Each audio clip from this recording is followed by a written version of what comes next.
Hey, good morning. My camera's glitching out. I don't know if I'm going to be able to stick with you here. I've got these blinking lights on it at me and it's saying like warning, warning, warning. So let's get into it right away. First, thanks for all the messages again. I really appreciate it.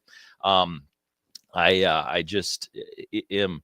This is about us. This is about doing this together, and so I appreciate that. I love to hear from you. I need to hear from you. What are your thoughts?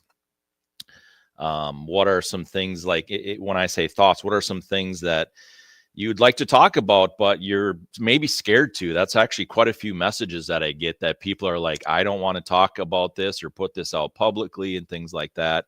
So I really appreciate that you're honest about it, and I'll tackle it.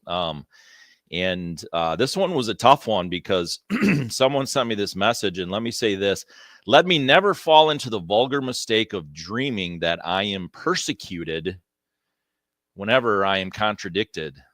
Ralph Waldo Emerson said that back in the 1800s. And I've said this many, many times. We think we've evolved. We haven't. We're dealing with these same problems at a different scale that we have throughout recorded human history. And one of the things that when my daughter died in the car crash, and people kept asking me to speak, and I wanted to do good. I mean, I wanted to be a decent speaker. I had never been a public speaker before. But I wanted to make sure I did a good job. And there was an enormous amount of people that gave me incredible influence and that they were just monumentally influential in things. But I really had to quickly sort out what was good for me, what worked for me, because right away it was like, I felt like every time I said something about, well, what about this? And then it was a no or a not now. Don't do that in that part of the speech. When I say not now, I felt like persecuted, like literally. It was like, and then I had to realize this is my story, and if it's effective, I need to tell it how is important to me, how I get the reaction from people. And so this person had sent me the message that, hey, talk about persecution, because the other day on Monday here, I had shared a screenshot in the thumbnail of Facebook trying to shut me down for weird things. And it's just a battle that I've learned is just there. I don't know if that war will ever be won, which is why I stream on multiple channels, decide to do this.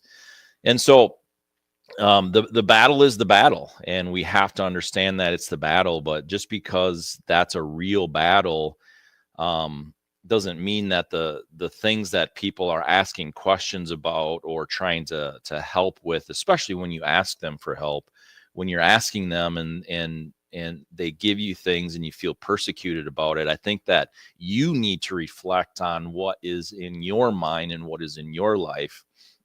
One of the things that I think that we should tie into this is it's stop publishing all your little problems. I mean, sorry, but every single person who drives a car very often has a flat tire at one time or another. So what? Did you die? I mean, that saying. It's just the reality of it. Like, look, we all have issues. Let me tell you this.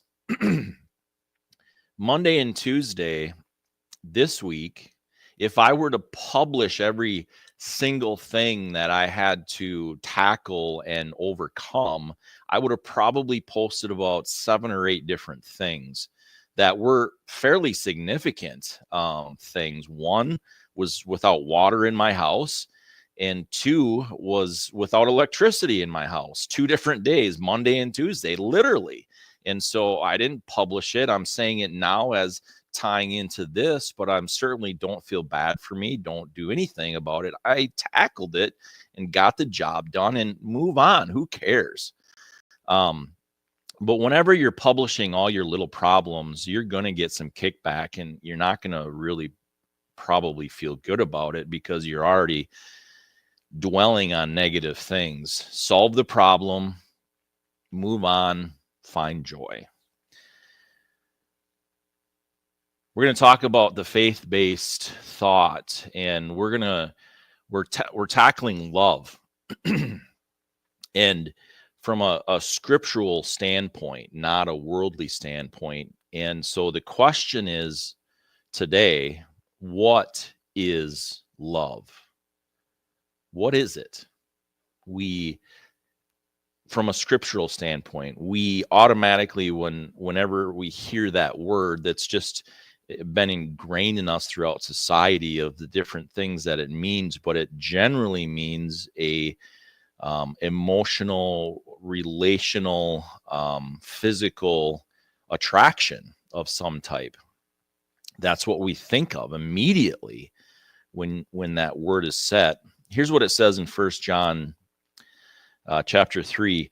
We know love by this, that he laid down his life for us, and we ought to lay down our lives for our brothers and sisters.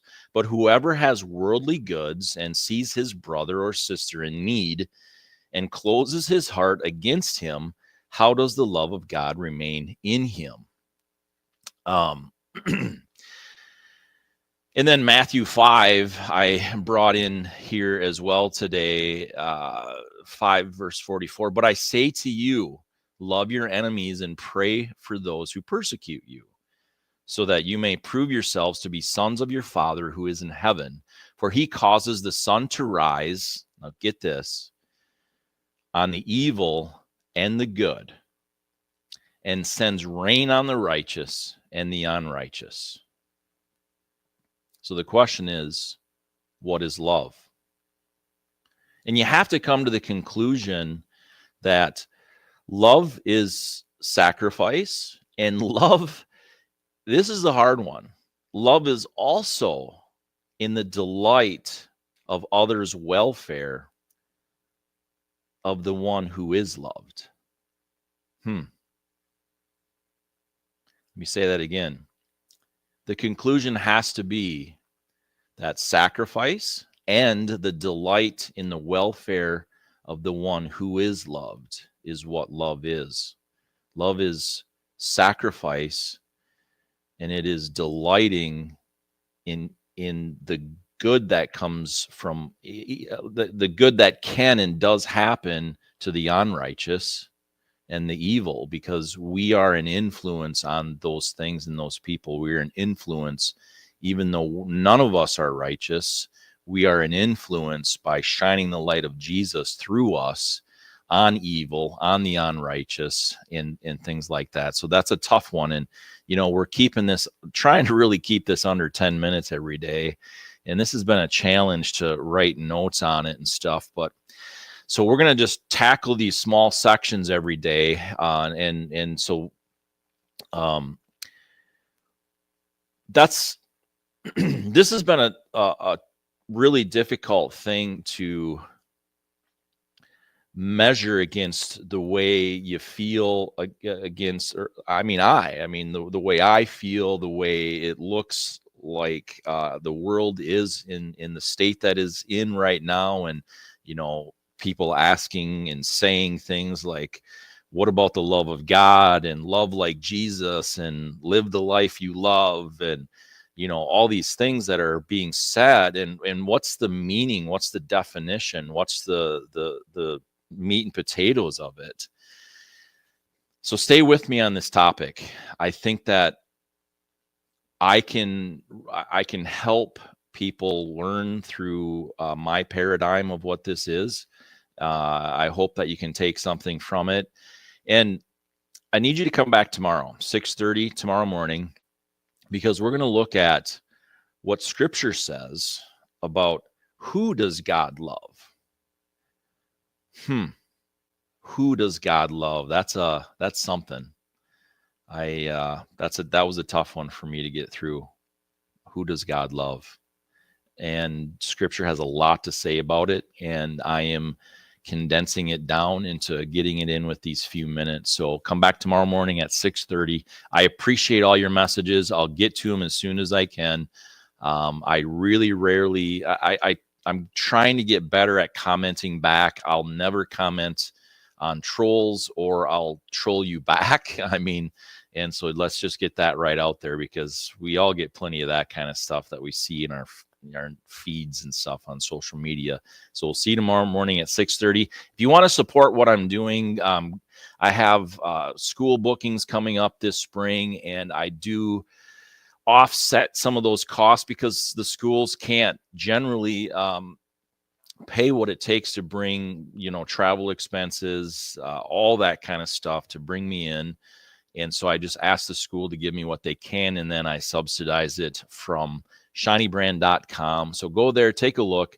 We're getting all kinds of new things. We're taking photos of all kinds of new products and stuff like that. So please check it out. I appreciate it. We'll see you tomorrow morning at 6:30.